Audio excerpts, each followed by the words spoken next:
할렐루야. 우리 인사 한번 하겠습니다. 여러분들 반갑습니다. 여러분들을 축복합니다. 여러분들을 진심으로 사랑합니다. 자, 설교는 하나님의 말씀을 전하는 거죠. 선포입니다.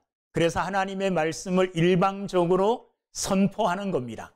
그래서 우리가 듣기 좋은 설교이든 또 듣기 싫은 설교이든 하나님의 말씀으로 믿고 모든 설교에, 모든 말씀에 아멘 이렇게 해야 됩니다. 그런데 어떤 목사님이 교인들을 대상으로 설문조사를 해봤대요. 그랬더니 무슨 말이냐, 두 가지를 했는데 하나는 듣기 싫은 설교, 또 하나는 듣기 좋은 설교, 이렇게 두 가지 나누어서 설문조사를 했는데, 듣기 좋은 설교, 듣기를 좋아하는 설교의 첫 번째는 뭐냐 하면 부담이 없는 편안한 설교. 그 세 번째, 듣기 좋은 설교 세 번째. 두 번째는, 듣기 좋은 설교 두 번째는 위로해 주는 설교. 예, 세상에서 내가 이렇게 상처받고 이렇게 험하게 살아왔는데 주일날 교회에 오면 하나님의 말씀, 목사님의 설교 말씀을 통해서 위로를 받을 수 있는 이런 말씀. 그게 듣기 좋은 설교의 두 번째래요. 첫 번째, 듣기 좋은 설교 첫 번째는 축복의 말씀, 복 받는 말씀, 이런 걸 제일 좋아한다는 거예요. 그래서 이제 반대쪽으로 설문조사를 또 해봤대요. 듣기 싫은 설교, 이건 진짜 안 들었으면 좋겠다, 이런 설교가 어떤 건가 설문조사를 했더니 세 번째로 듣기 싫은 설교가 뭐냐 하면 죄에 대한 설교. 뭐 가기만 하면 내가 무슨 큰 죄 지은 것처럼 계속 회개하라, 뭐 막 이렇게 말씀하시니까 그게 듣기 싫다는 거예요. 그래서 세 번째 듣기 싫은 설교는 죄에 대한 설교, 회개에 대한 설교. 두 번째 듣기 싫은 설교는 뭐냐 하면 헌금해라. 여러분도 동의가 됩니까? 그래. 자, 그런데 헌금하라는 그 설교보다 더 듣기 싫은 설교, 그게 있다는 거예요. 그게 뭐냐 하면 전도해라. 전도해라. 그래서 뭐 이게 일방적인 건 아니고 특별한 그 교회 목사님, 설문조사한 그 교회 목사님들의, 성도들의 대답이에요. 그러니까 뭐 내 대답하고 틀릴 수 있습니다. 근데 그 교회 성도들은 그렇게 대답했다는 거예요. 오늘 그 설문조사한 교회 성도들이 가장 듣기 싫어하는 설교, 전도 설교를 하려고 합니다. 예? 정말 듣기 싫은 설교구나, 이렇게 여러분들이 마음의 문을 꼭꼭 닫지 말고, 여러분, 입에 쓴 약이 몸에 좋습니까? 안 좋습니까? 몸에 좋아요. 듣기 싫은 설교지만 들으면 그것이 우리에게 복이 되는 줄로 믿습니다. 오늘 성경 본문 말씀을 보면 예수님께서 우리가 일반적으로 가지고 있는 성경적인 상식과 좀 반대되는 이런 말씀을 하고 계시는 것을 우리가 보게 됩니다. 5절과 6절을 보면 이렇게 기록이 되어 있습니다. 5절 뒤에부터 이방인의 길로도 가지 말고 사마리아인의 고을에도 들어가지 말고 오히려 이스라엘 집에 잃어버린 양에게로 가라. 자, 이 말씀은 예수님께서 12명의 제자들을 사도로 이제 삼으시고 이 사도인 12명의 제자들을 세상으로 파송하는 거예요. 세상으로 파송하시면서 제자들에게 하신 말씀이 이런 말씀이에요. 어떤 말씀이냐? 이방인에게로 가지 말고 사마리아로도 가지 말고 누구에게로 가래요? 이스라엘의 잃어버린 양에게로 가라, 이렇게 말씀하고 계시는 거예요. 우리가 일반적으로 성경적인 상식은 마태복음 28장에 나오는 말씀이잖아요. 예수님께서 승천하시면서 제자들에게 무슨 말씀을 하시느냐 하면 너희는 가서 모든 족속으로 뭐 해라? 제자를 삼아, 이렇게 말씀하셨어요. 예수님의 지상 명령은 모든 족속으로 제자를 삼는 것인데, 오늘 본문 말씀을 보니까 예수님께서는 이방인의 길로 가지 말고 사마리아로도 가지 말고 이스라엘의 잃어버린 어린 양에게로 가라, 이렇게 말씀하시니까 마태복음 28장의 말씀과 또 우리가 일반적으로 복음은 모든 사람들에게 전해져야 된다고 알고 있었던 이 성경적인 상식이 깨어지는 것 같은 이런 본문의 내용의 말씀입니다. 자, 그러나 이 말씀은 결코 이방인이나 사마리아 사람들, 이런 사람들을 절대로 만나지 마라, 이런 말씀이 아닙니다. 그들에게로 가기 전에 먼저 우선적으로 가야 될 곳을 말씀하신 거예요. 우선적으로 가야 될 곳이 어디라는 겁니까? 이스라엘에게. 그래서 그 이스라엘 중에서도 잃어버린 양, 잃어버린 자들을 찾아 가라는 그런 말씀이에요. 그러니까 아예 이방인은 쳐다도 보지 말고 사마리아 사람들도 쳐다도 보지 말고 오로지 유대인들, 이스라엘 백성들에게만 복음을 전해라, 이런 내용의 말씀이 아니라는 겁니다. 이것은 우리가 가장 우선적으로 마태복음의 저작 의도, 마태복음이 어떤 목적으로 쓰여졌느냐, 이걸 이해할 때 이해할 수가 있습니다. 마태복음은 유대인들에게 예수님이 그들의 혈통으로 하나님의 구약의 약속을 따라 오신 분이라는 것을 전파하는 것이 뭐냐? 마태복음이에요. 그러니까 마태복음은 우선적으로 유대인들에게 예수님이 하나님이시다, 예수님이 유대인의 왕이시다, 이것을 전하기 위한 목적으로 쓰여진 게 마태복음이라는 거예요. 마태복음의 저작 의도를 우리가 알고 있으면 이 말씀이 그런 의미로 말씀하신 거구나, 이렇게 이해를 할 수 있습니다. 예수님의 제자들은 아직 완벽하게 준비된 제자들이 아닙니다. 그럼에도 불구하고 예수님께서는 그들을 사도로 삼아서 그들을 지금 유대인, 이스라엘 사람들에게 파송하고 있음을 우리가 보게 되어집니다. 자, 예수님이 왜 이렇게 사도들을 이스라엘에게로 파송하게 되느냐? 파송하는 예수님의 마음은 어떤 마음인가? 이것을 알기 위해서 우리는 마태복음 9장 마지막 부분을 먼저 알아야 됩니다. 그게 뭐냐? 자, 마태복음 9장 36절 말씀에 보면, 자, 35절부터 예수께서 모든 도시와 마을에 두루 다니사 그들의 회당에서 가르치시며 천국 복음을 전파하시며 모든 병과 모든 약한 것을 고치시니라. 예수님께서 제자들을 파송하여 복음을 전하라 그랬는데 그 일을 먼저 누가 하셨습니까? 예수님이 하셨다는 거예요. 자, 예수님이 이 일을 하신 이유가 뭐냐? 36절에 보면 무리를 보시고 뭐하게 여기셨다? 불쌍히 여기시니 이는 그들이 목자 없는 양과 같이 고생하며 기진함이라. 예수님께서 그들을 바라보았더니 그들은 마치 어떤 모습의 사람과 어떤 모습이었느냐 하면 목자가 없는 양 같은 사람들이었다, 그렇게 예수님이 표현하고 계십니다. 여러분, 목자 없는 양은 어떤 동물이냐 하면 자기 자신을 자기가 보호하고 지킬 수 있는 능력을 하나도 가지고 있지 않아요. 발이 빨라가지고 짐승들이 자기를 잡아먹으러 오면 그것보다 더 빨리 도망갈 수 있는 이런 기능을 갖고 있지도 않습니다. 날카로운 이빨이나 뿔을 갖고 있어서 자기를 지키긴 말이 잘 안 되네. 지킬 수 있는 그런 무기를 갖고 있는 것도 아닙니다. 또 눈이 좋아가지고 냄새를 잘 맡아가지고 자기를 잡아먹으려고 오는 짐승을 멀리서부터 이렇게 딱 인지할 수 있는 이런 능력도 이 양은 가지고 있지 않습니다. 예수님께서 자기들의 언약 백성, 이스라엘 백성들을 양으로 비유하신 이유는 뭐냐 하면 양이 착하고 온순하기 때문이 아닙니다. 양을 연구하는 사람이 발표한 것을 보면 양은 결코 온순하지 않대요. 양은 결코 착하지 않다는 거예요. 그런데 이렇게 양에 비유한 것은 양의 무엇을 보고 이스라엘 백성을 양으로 비유했느냐 하면 양은 자기를 지킬 수 있는 능력이 없어서 누군가의 도움이 반드시 필요하다는 거예요. 목자의 도움이 없이는 양은 살 수가 없다는 겁니다. 바로 이 부분을 보고 예수님은 이스라엘 백성들을 양으로 비유한 것입니다. 여러분, 사람들은 하나님이 창조하실 때에 어떻게 창조하셨느냐? 하나님을 의존하여 살도록 사람들을 창조하셨어요.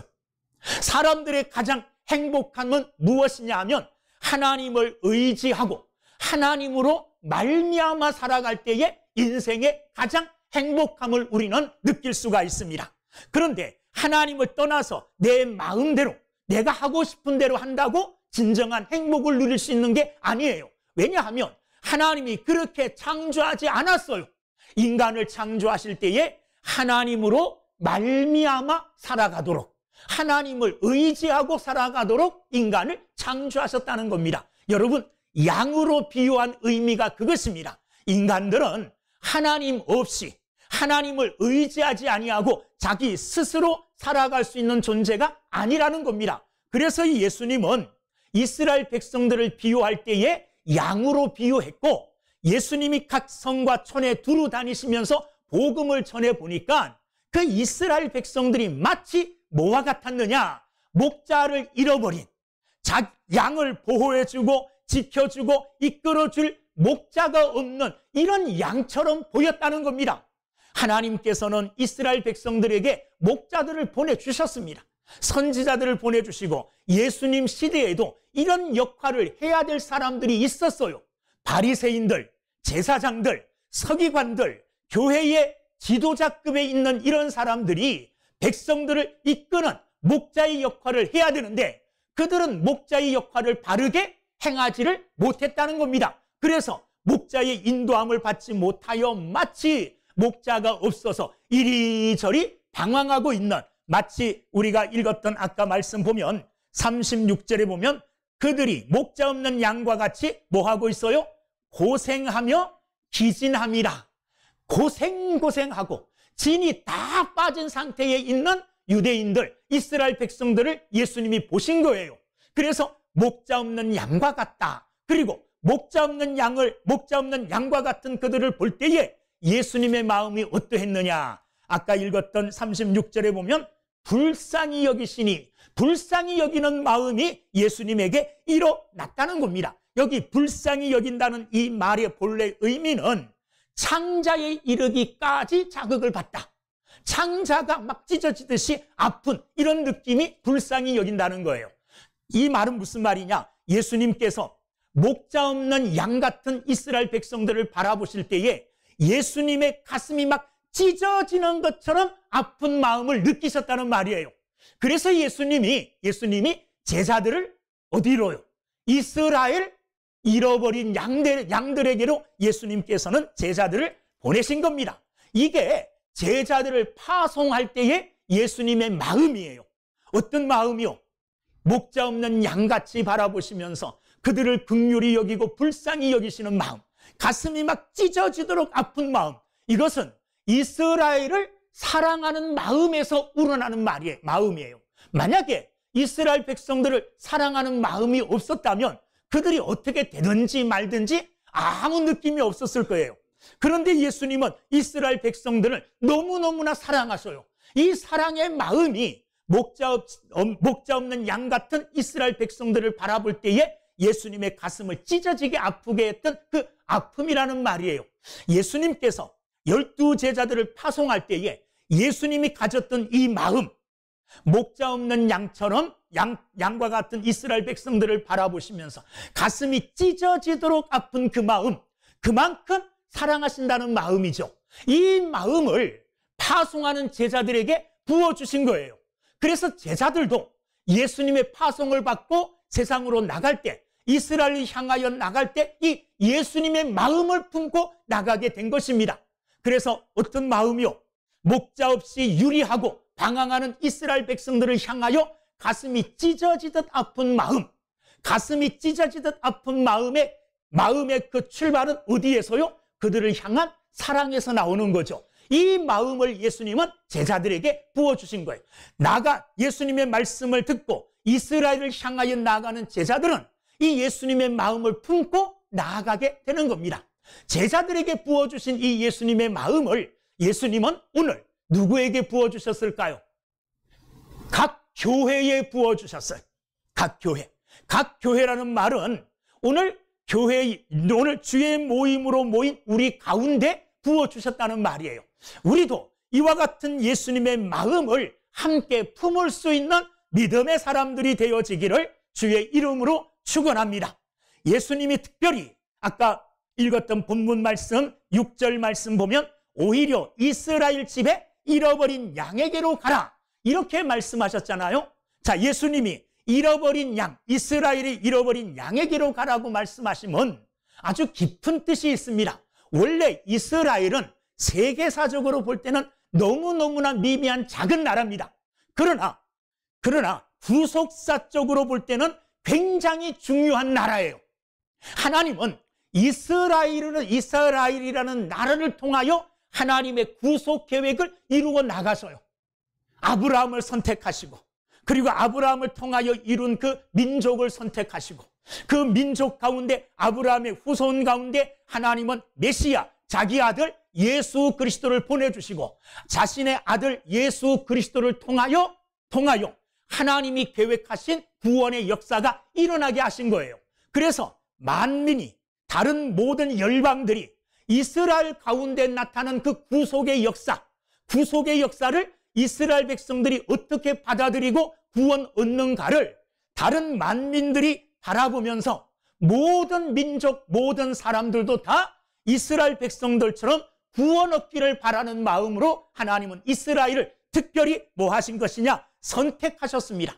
그리고 이스라엘에 선택하신 그 나라에 아브라함, 이삭, 야곱, 요셉 쭉 하나님은 그들에게 언약을 주십니다. 약속을 주셔요. 하나님이 주신 그 약속을 통하여 약속이 이루어짐으로 그 하나님이 선택한 그 민족, 그 나라 이스라엘이 하나님의 구속의 역사를 이룬과 동시에 특별히 하나님의 약속을 소유한 나라가 되어지는 겁니다. 자, 그리고 하나님은 특별하게 이 이스라엘에게 많은 은혜를 주셨어요. 율법도 주셨습니다. 하나님의 말씀도 주셨어요. 신약에 와서는 이스라엘 백성들에게 뭘도 주십니까? 성령도 부어주셔요.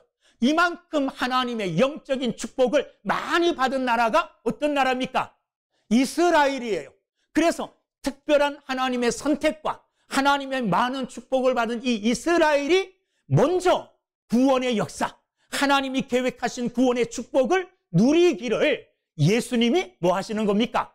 바라고 원하신 겁니다. 그래서 제자들을 파송할 때에 가장 먼저 어디로 가라 하셨느냐? 가장 먼저 이스라엘로 가라 말씀하신 겁니다. 여러분, 이스라엘 백성들은 선택받은 백성임에도 불구하고 하나님이 주시는 영적 축복을 지금 못 누리고 있어요.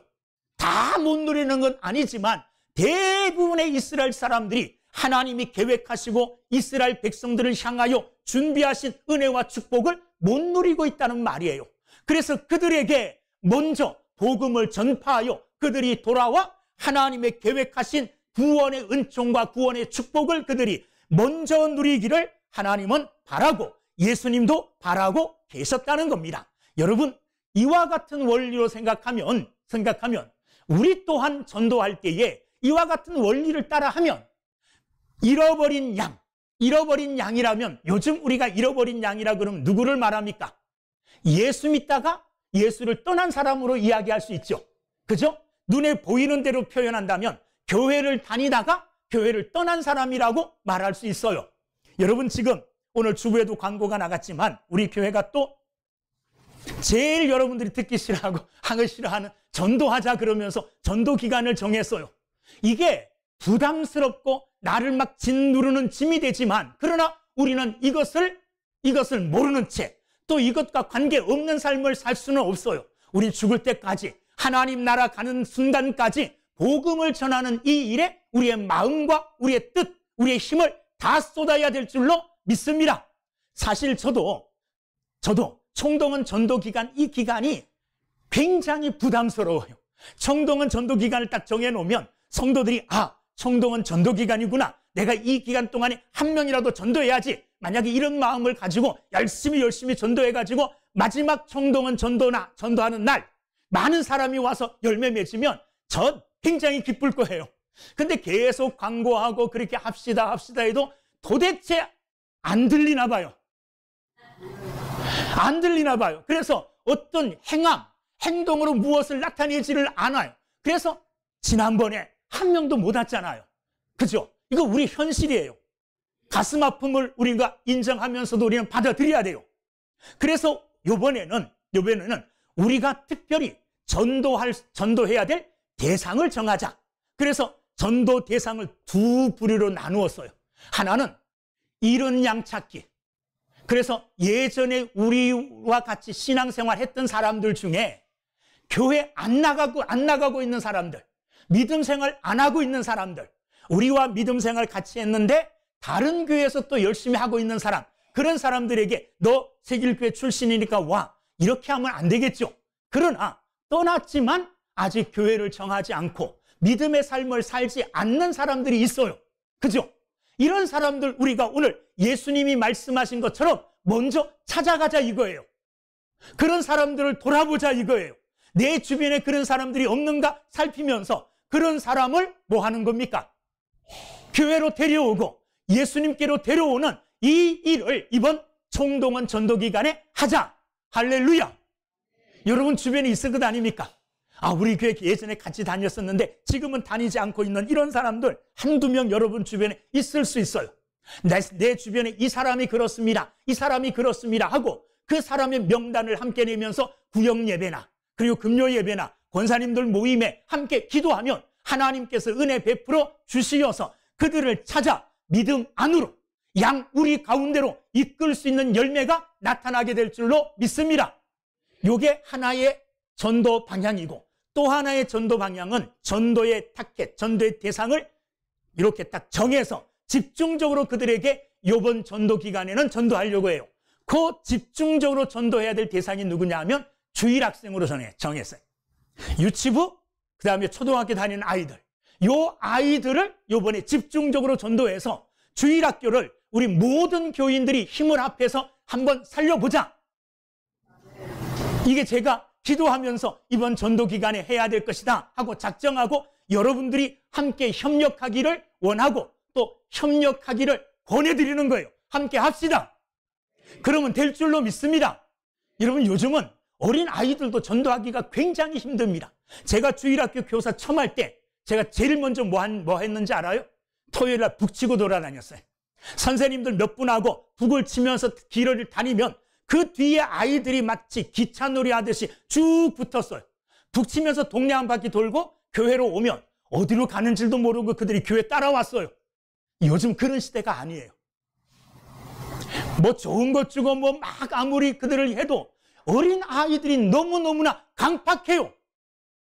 복음 전하는 선생님들은 경찰서에 신고하겠다는 이런 시대예요. 어린 아이들을 전도하기엔 너무너무 힘들어요. 그래서 우리가 먼저 해야 될 일들이 있다는 말이에요. 힘을 합치면 할 수 있습니다. 지금부터 권사님들이나 또 장로님들 대표 기도할 때 여러분 요 두 가지 꼭 기도 제목에 집어넣어서 기도해 주시기 바랍니다. 저도 기도할 거예요. 그렇게 하나는 이런 양을 찾게 해 주시옵소서. 그 다음에 어린 영혼들을 교회로 인도할 수 있게 해 주시옵소서. 이 두 가지 내용을 계속해서 기도함으로 하나님 앞에 구하면 하나님이 이번 전도 기간에 놀라운 전도의 열매를 맺게 해 주실 줄로 믿습니다. 아멘 했습니다. 아멘 했다는 말은 내가 그렇게 하겠다는 말이에요. 다시 한번 아멘. 아멘 안 한 사람은 거의 없는 것 같아요. 이제 우리가 한 마음 되었습니다. 한 마음으로 이 일에 전진한다면, 한 마음으로 이 일에 우리가 열심한다면 이번 전도 기간에는 놀라운 영혼의 열매들이 맺혀지게 될 줄로 믿습니다. 저와 여러분들이 이 일에 열심할 때에 하나님이 우리에게 은혜 주시고 하나님이 우리에게 복을 주셔서 영혼의 추수를 하게 될 줄로 저는 확신합니다.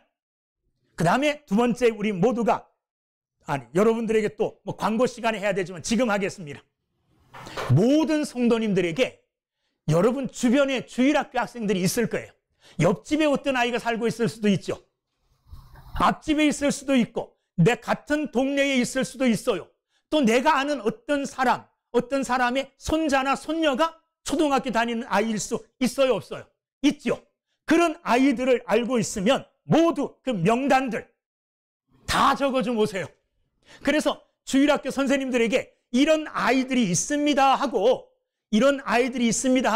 어린 아이들 전도의 대상자들을 선생님들에게 소개해주고 선생님들에게 연결해주면 선생님들이 기도하고 전도하기가 훨씬 편해지잖아요.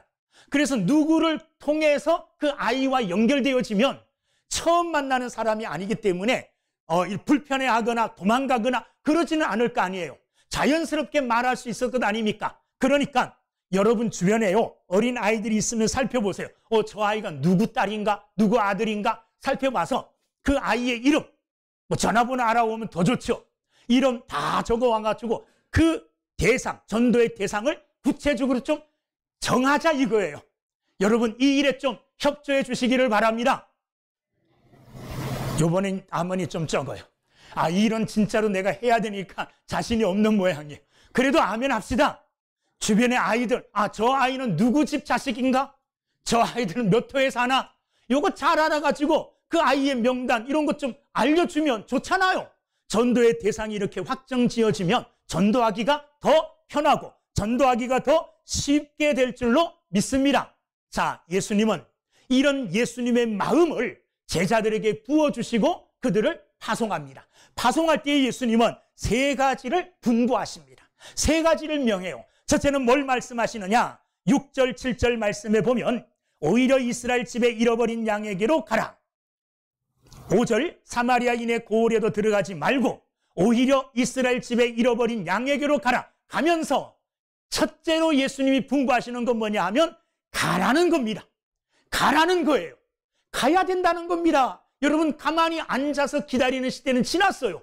이제는 우리가 영혼을 사랑하는 마음을 가지고 적극적으로 영혼을 찾아가야 될 줄로 믿습니다. 이것은 예수님이 우리에게 보여주신 예입니다.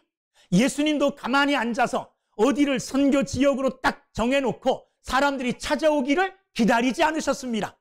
예수님은 여기저기 어디든지 영혼을 향하여 찾아갔습니다. 심지어는 유대인들이 발걸음도 하지 않는 사마리아 땅까지 예수님은 한 여인, 불쌍한 여인을 바라보고 그 땅으로 찾아가셨어요. 여러분, 예수님이 이렇게 찾아가심의 본을 보인 것처럼 우리도 영혼을 찾아 나서는 믿음의 사람들이 되기를 주님의 이름으로 축원합니다. 예수님은 일평생 갈릴리로, 사마리아로, 유대 땅으로 쉬지 아니하고 다니시면서 하나님의 말씀을 들을 영혼들을 찾아 나셨다는 겁니다. 특별히 가라고 하시는 이 말씀은 예수님의 가장 큰 사역, 예수님의 가장 큰 일, 예수님을 우리가 바라볼 때에 예수님이 하신 일 중에 가장 위대한 일이 뭐냐 하면 하나님이신 그분이, 하나님 나라 계셔야 될 그분이 인간의 몸을 입고 우리를 찾아오신 거예요. 우리에게 뭐 하신 겁니까? 오신 겁니다. 여러분, 하나님이신 예수님이 우리를 찾아오지 않았다면 우리가 예수님을 찾는 것, 이건 불가능한 겁니다. 우리가 하나님을 찾는 것은 불가능한 거예요. 그런데 이런 우리를 하나님이 친히 찾아오셨습니다. 어떻게 찾아오셨습니까?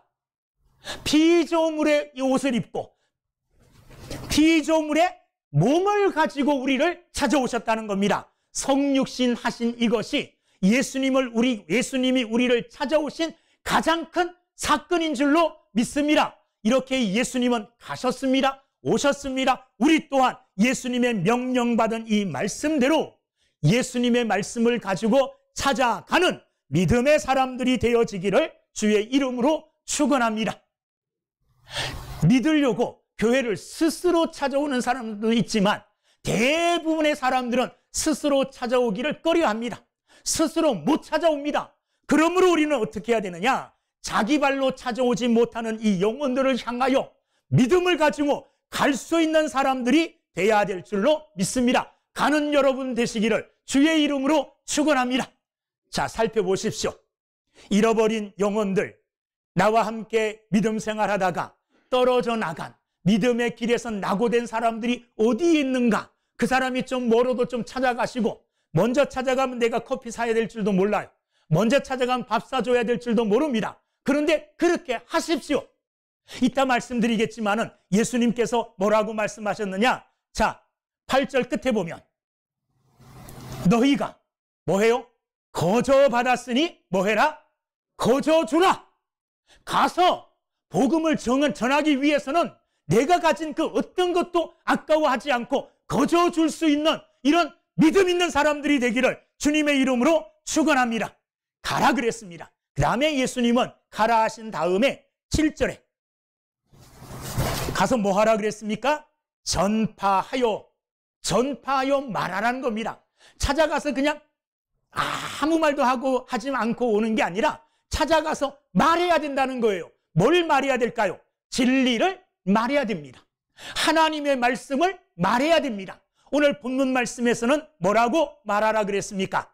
천국이 뭐했다? 가까이 왔다. 천국이 가까이 왔다는 말은 메시아이신 예수님이 오셨다는 말이에요. 그리고 천국이 가까이 왔다는 이 말은 시간의 급박성, 시간의 아주 시간의 급박성을 우리에게 알려주는, 가까이 왔다는 말이에요. 이 가까이 온 천국이 확 지나가 버리면 기회가 사라진다는 말이에요. 천국이 가까이 왔다고, 예수 그리스도가 복음을 가지고 천국 하나님 나라를 가지고 이 땅에 왔고, 예수 그리스도만이 우리를 천국으로 인도할 수 있는 유일한 분이라는 것을 우리는 찾아가서 뭐 해야 돼요? 말해야 됩니다. 가서 뭐 어제 본 연속극 얘기 이런 것도 해야 돼. 이런 것도 뭐 필요하겠지만 그런 것들로 문을 열게 하고, 그리고 꼭 해야 될 말은 천국이 가까이 왔습니다. 예수님이 오셨습니다.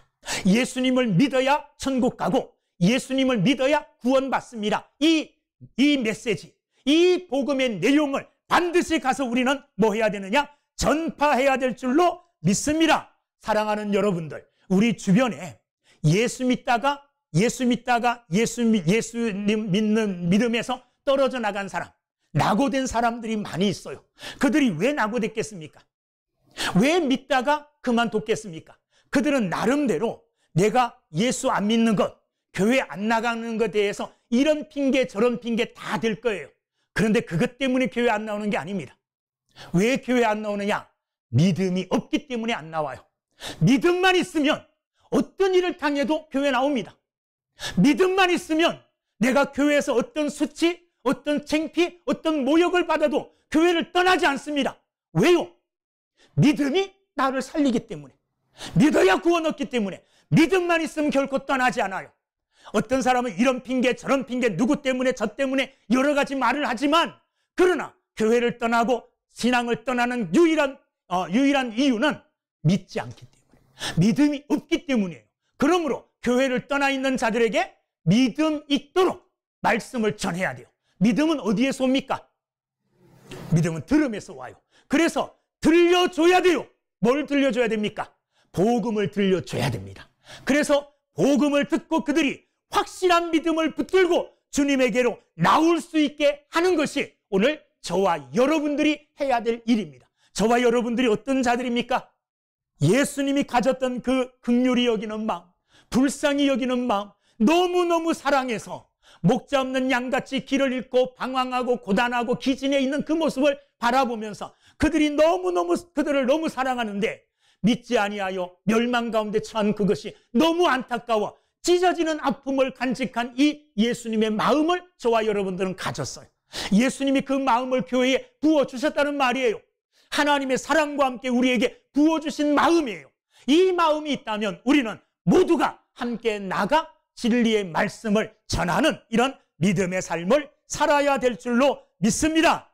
마지막 세 번째, 아까 미리 말씀드렸던 것, 뭐 하라 그랬습니까? 거저 받았으니 거저 주라. 오늘 우리가 받은 것, 우리가 누리고 있는 것들 중에 뭐 돈 주고 산 것 있습니까, 여러분? 믿음을 돈 주고 산 사람 없잖아요. 그죠? 하나님이 주신 모든 것들은 다 하나님이 내게 선물로 주신 거예요. 거저 주신 하나님의 은혜입니다. 거저 주신 것이기 때문에 우리 또한 내 받은 것을 뭐 해야 됩니까? 거저 줘야 된다는 말이에요. 다시 말하면 내게 있는 그 어떤 것들일지라도 하나님이 내게 주신 것입니다. 내게 주신 그것을 가지고 영혼을 구원하는 이 일, 잃어버린 양을 찾는 이 일에 어떤 것도 아까워하지 않는 사람들이 돼야 된다는 말이에요.